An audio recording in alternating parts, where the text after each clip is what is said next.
Hello, everyone, and welcome to this edition of A Splash of Asphalt Live. So today we're going to talk about a little bit about, well, everything that happened in Atlanta. And we're going to talk a little bit about, well, Bubba Wallace's unfortunate, we'll just call it disappointment. Josh, what do you got to say about this? Just everything that happened in Atlanta. I do. One of the best races of the year for sure. Like me waiting that long was definitely worth it. Definitely worth it. I think so. It it The was rain rough, delays, but yes. the rain delays. But man, what an awesome race! That's the kind of it reminded me of the old school racing, man. Old school. Yeah. Yeah. You didn't know who was going to come to the lead. Everything you were asking for in a race, other than like the massive wreck, I mean, the rest of it was great. Yes. With, but with racing like this, and close racing like this, drafting, you're gonna have wrecks like that. Unfortunately, that's the downside of it. Honestly, if we could find a way, and it's been done before.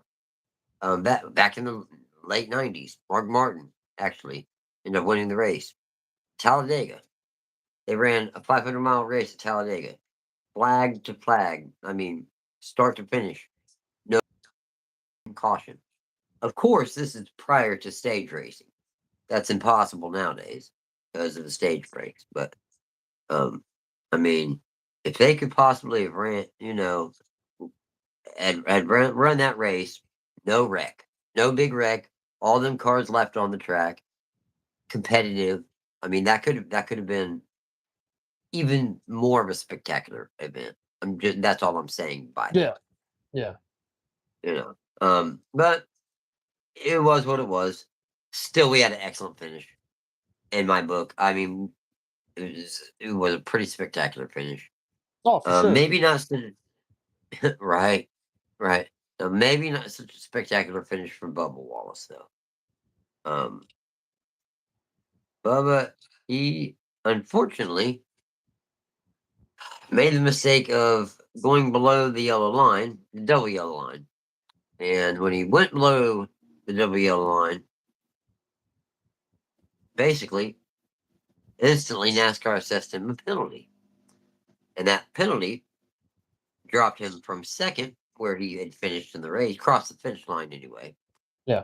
It dropped him all the way to 29th.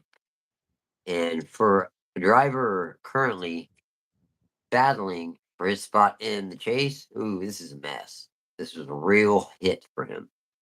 Now, he pled his case that, he was on the brakes. At that from that angle, he could have easily, went all the way to the lead. And I can't say that he's wrong, but I can say that unfortunately, he was below the yellow line. He was below the double yellow line. I cannot argue with that. No Yeah. one can. It was on film. You know what I mean? Yeah, he tried to plead because So, it says the rule is that you to advance the spot, and that's what he was trying to say. I'm and, like, yeah, but and that I can't disagree with that because that is what it technically says. yeah, that's what he was trying to argue. But So, NASCAR's already came down and said that they're not changing. That's the rule. right, So right. Hey, Easy V6, yo, what up? Thank you for subbing. We appreciate it very much. Very much. Hope you enjoy the stream. If you have any questions pertaining to NASCAR, feel free and ask. Yeah, that. I mean, he still remains 13th in points, but the cut line oh yeah, at this point. He went into the race, I believe, 73 points ahead, and now I know that that's significantly less than 73. I'm not 100% sure of how many, but it's significantly less than 73. I would venture to say it's closer in the 40s somewhere, but it's just shot in the dark. I have no idea. Because I don't have the information. So, but anyway, Ryan Blaney. Everybody's talked so much shit about the Fords, and here they are. Ryan Blaney, the one white knight, the one shining hope, if you will, for the Ford camp. Brings it home. Ryan Blaney takes his number 12 Ford to victory lane. How about them apples? Yeah, he had a dominant car all night, man. I mean, really impressive car. Uh, I thought that he raced great. And like you said, just nobody was even really talking about Blaney all that much, but now he's only 65 points behind. I mean, That's I'm behind excited. Hamlin. Yeah. Yeah, behind Hamlin, yeah, it's only 65. So uh, it's a possibility that he could come up on top. I mean, nothing's out of the question with him. So I was really Yeah. impressed. Nothing is out of the That car question. was really strong in that race. So uh, a lot of Fords are doing pretty good right now. They're trying to almost figure it out. So I think they may be starting to figure something out. Or perhaps the Toyotas. Look, this is always a game of like tug of war, push and pull, push and pull. For a while the Chevys were on top. And then for a little while back in the day, when Kyle Busch and Ian Hamlin and um, Truex and everybody in the Toyotas, that back in the day, Toyotas were on top. You know what I mean? And then Chevys took over, and then it's always been this constant, manufacturer battle. Which, hey, that's great. It produces better competition. There's nothing wrong with it at all. I love it. right, me But too. on the same note, you got to kind of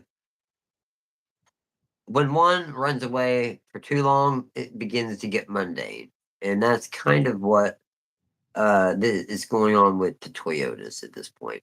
They're starting, though. Everyone's starting to catch them.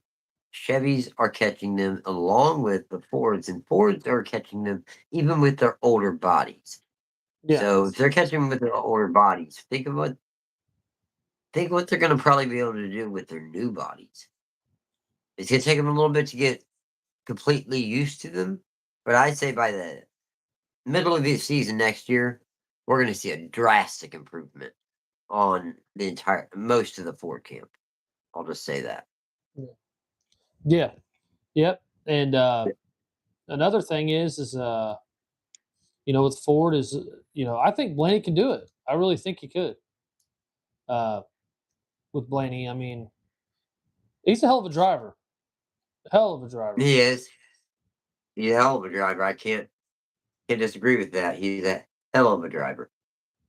Ryan Blaney is one of those drivers that he's kind of quiet and he's kind of meticulous. You he's not too flashy really, but he typically shows up at the end of the races. He knows how to bring his car home way more times than not in one piece. I like Ryan Blaney a lot. Yeah, I Ryan do too. Blaney's a hell of a driver, like you said. Hey, yeah, Yeezy V6. Take care. See you, Fords buddy. are good. Take care, buddy. It's good to see you. Good to talk to you. Thanks for participating here in the stream. Take care, buddy. Yeah. But let's talk about now that we've talked about Blaney. What about Carson Hocevar and the entertainment he brought upon the NASCAR world after the delay Oh yeah, with the yeah. singing? Now I'm gonna let you discuss that one, buddy. I've done plenty of the talking here. This is Yes. your turn. Oh, you're good. Go ahead. Dude, Carson Hocevar is, whether you hate him or love him, he's good for the sport. He's bringing a lot of younger fans in, and Yep, some of the stuff he hundred does. But percent. you know, I always talk about Hocevar in the positive light. But I just watched the thing about Denny Hamlin saying, with what he was saying on the I think it was pre-race or post-race show, uh, about not caring what people think, and Denny Hamlin said that with that race in Atlanta, since we're talking about Atlanta, did he not get no help because nobody wanted to help him out? That's the issue he's saying. He said you got to have respect by your peers on the track. You could do the clicking thing you want to do and have fans off the track, but at the end of the day, you got to have at least respect from your peers. And you saying, "Oh, I don't care, bring it on," and all this other stuff. He's like that in their meetings, that drivers are saying that I will not push Carson Hocevar. I refuse to. I'm not going to do it. So is that going to? Let me ask you something. Is it going to? Is that going to pay? Is that going to pay dividends at the end of the day, or does he have to change? Well, I gotta say, I'm not sure, but we just got paid $2. Do you see that? Fake name. I appreciate it, dude. We'll take your money for that. Go ahead. Yeah, we appreciate it, fake name. Yeah. All day. Keep on keeping on. Keep on keeping on, brother. I love it when people say "fuck you" to me. Actually, I think it's kind of sexy. Thanks, buddy. Love it. But anyways, Carson also. My nipples are even kind of hard. Goddamn. Thank you. Anyway. So the cut. Moving on, Josh. I got to get back. We got to get back to this. Come on. Yeah. So, with Carson, I just think he's good for the sport. The biggest question that somebody needs to ask is, great for the sport. Do you? And the question I have for you on the host of our situation: do you think in the long run this will affect some of his winning capabilities with the things he's doing off the track and what he's saying off the track? Well, Josh, yeah, I think it will. I think he needs to have a series of one-on-ones with these guys. I think he does. That's what he needs to do. I think he needs to, and then also have a series of like one-on publics with these guys, so they actually see and realize, oh shit, he's being honest now. He's being real. Yeah. Like he just. I think it might be. Look, he's a talented driver. He's got all everything. This persona that he's got is starting to affect him. He could have won the other day.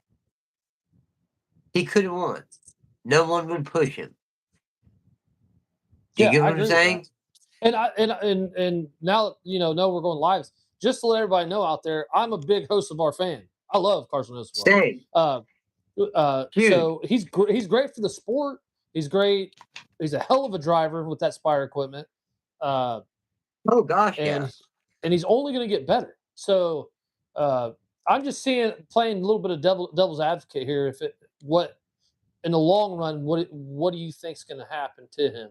I think he's a championship caliber driver. I really do.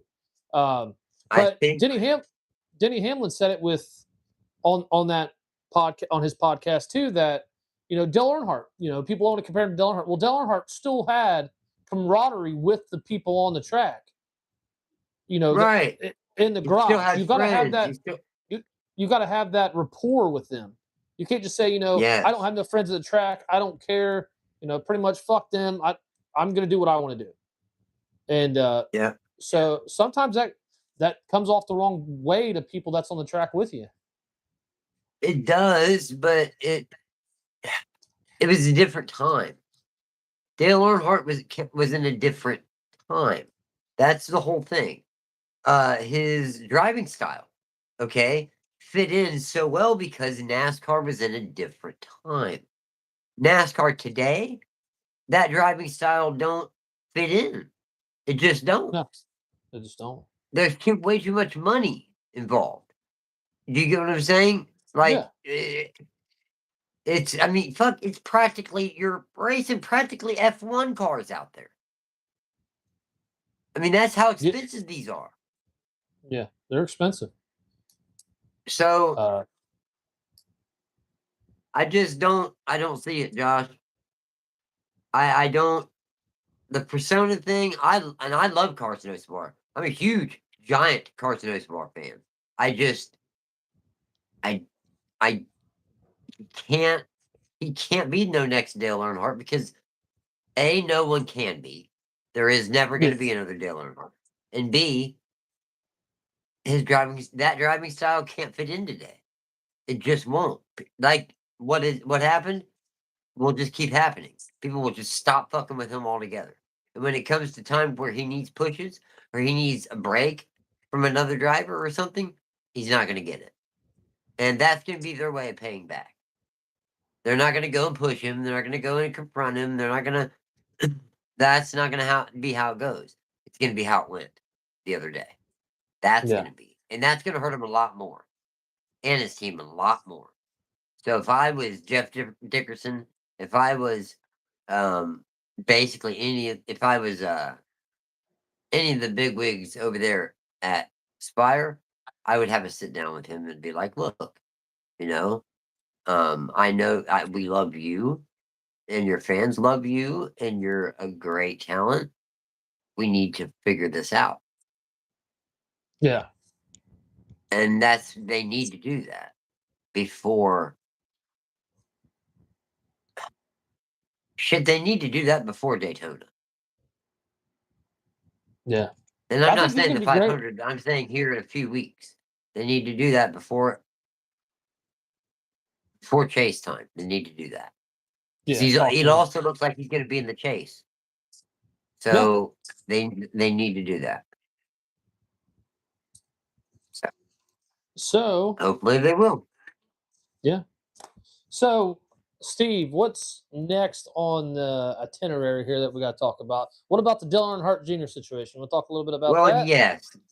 So Dale Earnhardt Jr. actually sees a bigger role for Justin Allgaier. And now we all know how Justin Allgaier is getting a little bit higher, a little longer in the tooth. Hell, we all are. That isn't a cut. That's just the truth. Well, and he's doing amazing on track. He's kind of like the Denny Hamlin of the O'Reilly series.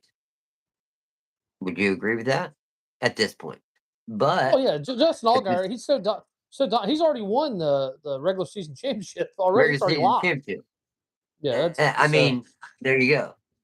So, but also, we would be fooling ourselves if we're like, well, they're never going nowhere, because they are. So,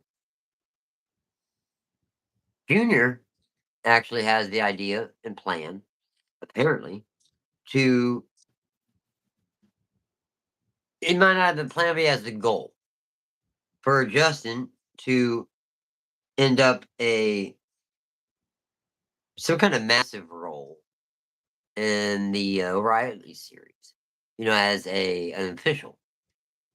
And way down the road, we're talking way down the road, possibly even a Cup Series official, something along the lines of an Elton Sawyer type, for instance, for today. Yeah. And so how Junior said it was, he said he's just got a great head on his shoulders, sensible, calm, thoughtful, problem solver, can bring people together and work things out when there's contrasting opinions and so forth. That's what Junior said about him. So which is all true. It's all true. Every bit of that. Very true. Very true. He said he's really good at kind of bringing the room together and getting everybody to go in the right direction. So if that tells you about his character, that's pretty impressive in Dale Jr. With all the people he's been around to say that he's been around a lot. Yeah. So he's been around quite a bit. So that does kind of tell you something there. It really does. And also, I just read through this that Allgaier expressed back in May, said there's a higher likelihood of seeing me next year than there isn't. So I don't know. So we'll see. I mean, the way I look at it is if Justin Allgaier wins the championship, if he wins the title, I'd go ahead and if he wins the actual, not the regular season, but I mean the legit O'Reilly Series championship, he needs to retire right then. Go out on top. He's done everything else. do that, end your story right. And I would never race another race. I never would. I would end my story right there. Bam. Yeah. You know what I'm saying? Like that would be the perfect ending. Now, as far as endings, how about that Todd Gilliland? I mean, he's still in that in season bracket challenge. I'm not even sure how. Well, I mean, it's obvious how been he's finished higher than the other drivers that he's had to face, but I mean, no one had Todd Gilliland making it to the final four.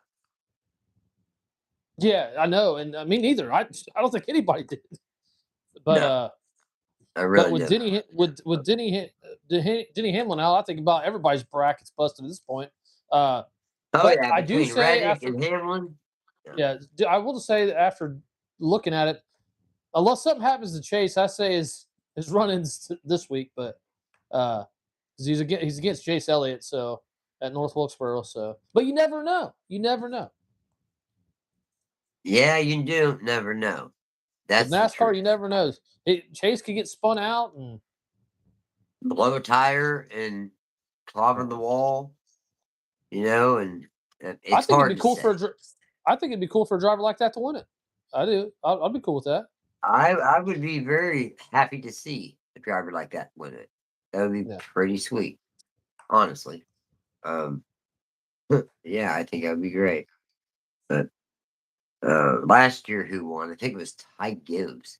And it was who was it against? It was Ty Gibbs versus Ty. It wasn't Ty Gibbs versus Ty Dillon. I don't think, was it? I don't I don't remember, remember. honestly. But I remember that Ty Gibbs won. I do remember that. But yeah, as far as really anything else, that's basically what I've got. So also with the challenge, I was just looking it up. It says while NASCAR's official announcement and promotional materials often say the winner gets $1 million, and internal reports indicate that the $1 million is awarded to the winning team owner for Oh, winning for winning the in-season challenge. huh.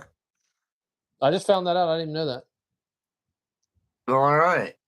So Well, that's I why it's big for guess them too. It makes, which I kind of like. I never knew that. It makes you want to beat. I mean, every week you're trying to beat everybody, but it makes you definitely want to beat that driver, which is kind of fun. even more. Yeah, Yeah, it adds a little extra incentive for yeah. sure. Well, um, I mean, upcoming this week, we got North Wilkesboro, everyone. North Wilkesboro finally, the just over what is that? Just over half mile long racetrack, I think. Yeah, it's finally back on the schedule. It's been on the schedule for a couple years now, but if you're a long term NASCAR fan, then you know the struggles we went through, uh, leaving the schedule in '96 and then finally resurfacing in the 2020s. Thanks Hmm. to groups like, Save the Speedway and Dale Earnhardt Jr. and iRacing and just a lot of people. Yeah. Thank God that it's back on the schedule. It's a great little racetrack. It should provide some decent racing. And And remember, Steve, I want to bring this up. It's also going to be intriguing this weekend with North Wilkesboro because this is the first race when NASCAR took out is trying to take out the bump and run tactic with taking the foam out of the front and rear bumpers. you're right. Yeah. That's a very good point. So I'm We I'm should. intrigued. I'm intrigued about how that's going to affect the uh, race. That's going to be interesting. That's going to be interesting.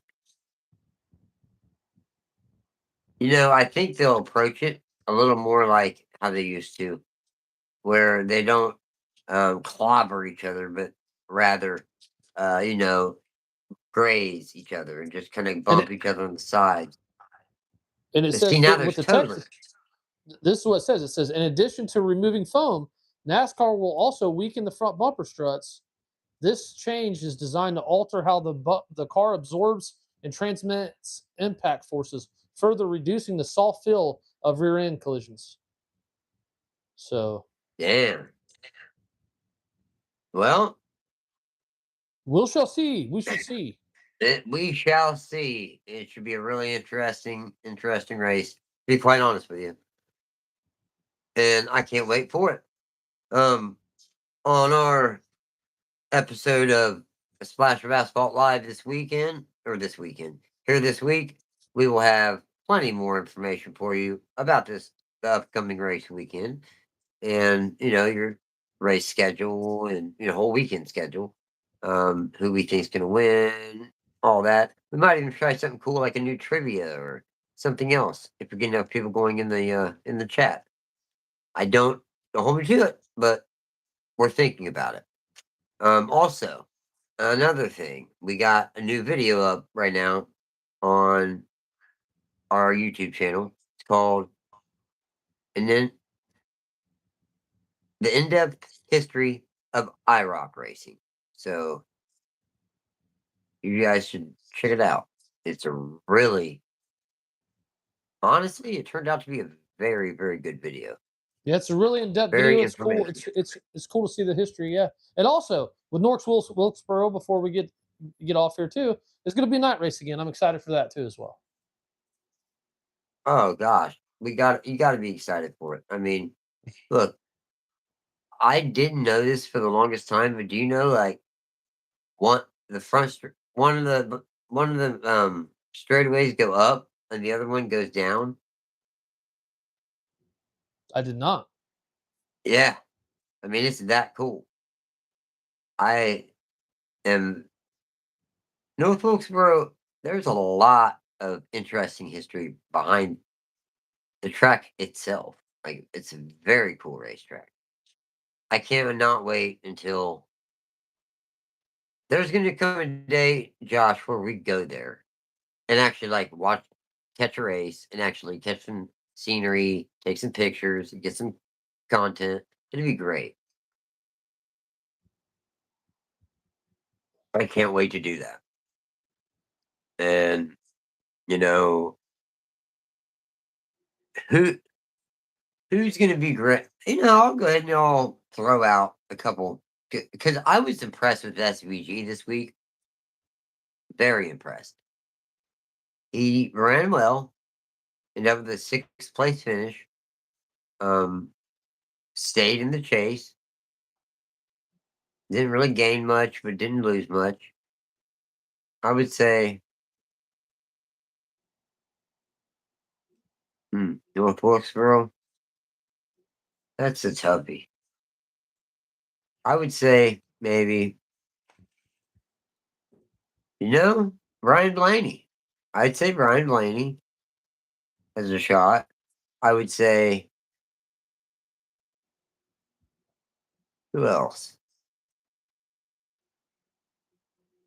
Brian Blaney. And man, you know, maybe this is a long shot. This is a real long shot. But I would consider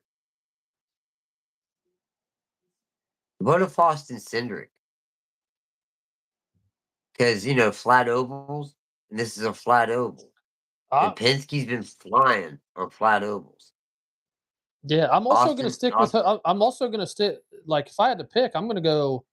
Christopher Bell's won here multiple times, so I'm going Christopher Bell. And Carson Hocevar won the All Star Open here. and yeah, I was gonna say Hosivar. Yeah, That's my three. give me Ty Hosivar, Gibbs. Give me Ty Gibbs, Hocevar, and Christopher Bell. I like those are excellent picks also. So I mean, yeah, kick ass picks both ways, bub. Yep. Well, I mean, what's the weather looking like there? Let me look Not real quick before we get off here. all right. Yeah, fingers and toes crossed. No rain. No rain. No I hope rain. not. Let's see here.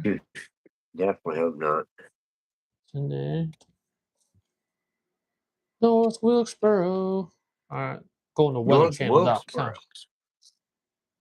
Yeah. Yeah. Yeah. Yeah. We have a 32%. We got a 32% chance of PM showers on Sunday. Well, For right okay, now. that ain't so bad. Saturday, 50% chance of PM showers, but I don't know what Saturday when they're racing. But let's just go with the Cup Series race for now. We'll talk more in depth about that. But it's supposed to be 88 degrees, and 32% chance of PM showers on Sunday. Well, that's a 70% chance that we don't get him. If you look at it positive, we'll take it. You know? And the good thing is it's not thunderstorms, it's just PM showers, so we don't have to worry about lightning. Okay. Yeah, that's a big plus. That's a big plus. Yeah. Okay. Well, and we're days out. It might just dissipate. It might just move a different direction. It's hard to say. Yeah, especially in It's still Carolinas, days out. it could change. It could change. Yeah. Yeah. Most definitely, buddy. Most definitely. But well, I guess is that pretty much all you had? Yeah, that's all we have so far. Everybody else has probably got a lot of other news. So that's the new stuff. Other than Bubba Wallace losing 27 points from being at the back of the pack, we've seen a lot of entertainment racing. I think we've covered a little bit of everything. So I think we're good until our show the rest of the week. Yep. We're gonna have, like I said, we're gonna have our weekly episode of Splash of Asphalt Live. More than likely this Thursday probably at 8 p.m. Eastern Standard Time. And we got a new video up. It's called The In-Depth History of the IROC Series.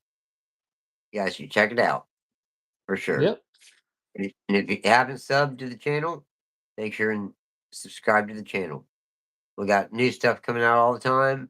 And before long, we're going to be doing little giveaways and raffles and trivia and just different cool, interesting stuff to interact with you guys. So, all right, everyone, take care, and we'll see you soon. See you guys.